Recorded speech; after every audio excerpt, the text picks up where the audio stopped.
over the weekend, President Trump backtracked on his comments about British troops, posting online the UK soldiers are the greatest of all warriors, despite saying a few days earlier that in Afghanistan they stayed a little back and a little off the front lines. And the man reportedly responsible for Trump's backtracking, well, it's our king, who made it quietly clear via the appropriate channels that the comments were indeed hurtful.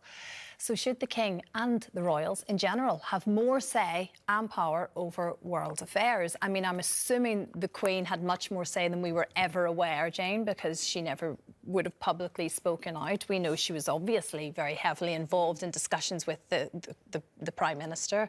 But this is obviously filtered out that he has made contact. The king has made contact through the appropriate channels, and it certainly worked, if that is all clear and correct. I mean, the comments weren't hurtful, they were wrong.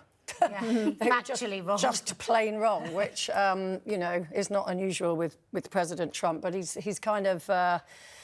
yeah, he's made a big misstep here. Well, he's made many missteps, but this one in particular. And, you know, King Charles, or the monarch, is Commander-in-Chief of the Armed Forces, so to see them besmirched in that way, you know, we have plenty of wounded soldiers in this country who continue to struggle with what they sustained on various tours, you know, Afghanistan, Gulf, going right back to the days of Germany. So, yeah, I think it was the right thing to do. He apparently used back channels. And, of course, Donald Trump adores the monarchy. His mother was a huge fan of the Queen, and that has passed down to her son. And we had that slightly strange state visit last year where he sort of basically went round the grounds of Windsor Castle in a carriage and was made to feel a bit important. That was a sort of a fluffing exercise to, you know, to kind of keep the special relationship going.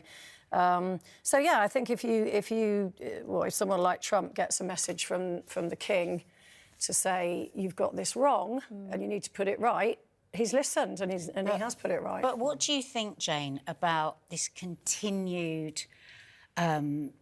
these actions from around the world, which are basically, if I put it into sort of like everyday speak, a really naughty toddler who throws his things out of the pram, and then all of us, and maybe even at the moment the king, appeases. Well, they would call it diplomatic relations. But we know where appeasement can lead us. And the thing is, if you think back to that state visit, Jane, like how many millions did that cost the country? And we were told, oh, it will bring in business, it will bring... And there was that, what was it, 150 billion tech deal. Now, he keeps backtracking on that and, you know, it's like, I suspect that we will never actually see that deal. We don't know, but I suspect.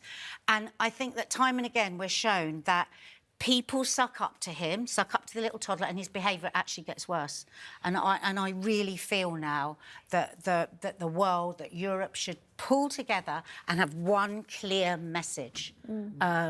This is incredibly, as you say, Jane, factually wrong and incredibly hurtful to the... I mean, I remember running the marathon once, and in front of me were three soldiers that served in Afghanistan, one with one amputated leg, one with one and an arm. And I was thinking of them at that time, thinking, imagine what that... Imagine how that's... So I love that the king did that for the feelings and all of that, but I think we have to have a new way of dealing with this man because his word, he has no honour as far as I'm concerned. His word means nothing. I think it's still important because I think what's separate about the king is that he doesn't have a political title, so to speak, and the kind of prestige that the royal family have and command still around the world, our royal family. When he speaks, still people listen from a different perspective. And I'm really pleased that he did it in the way that he did it. It showed that true statesman, classical kind of private but firm but fair hand that kind of communicated a sense of this is where this stops and why. and here are some of the facts, with that non-political kind of banter that happens. And I'm really pleased that he did it. I think the statement that came afterwards showed the weight of respect still intact for the royal family, because it was the statement was then factual, and the statement, I mean, I think I would have, if I was serving, I would have preferred an apology, which didn't come. He never apologised. Never apologised, but at least the statement was factual and corrected some of the statements and some of the harm that was caused. It's like an old world, isn't it? Where one decent person, you know, reaches out to another decent person. I mean, I think in this, it was easy for him to sort of, you know, shift a bit. Yeah, but what are we going to do long term with this man?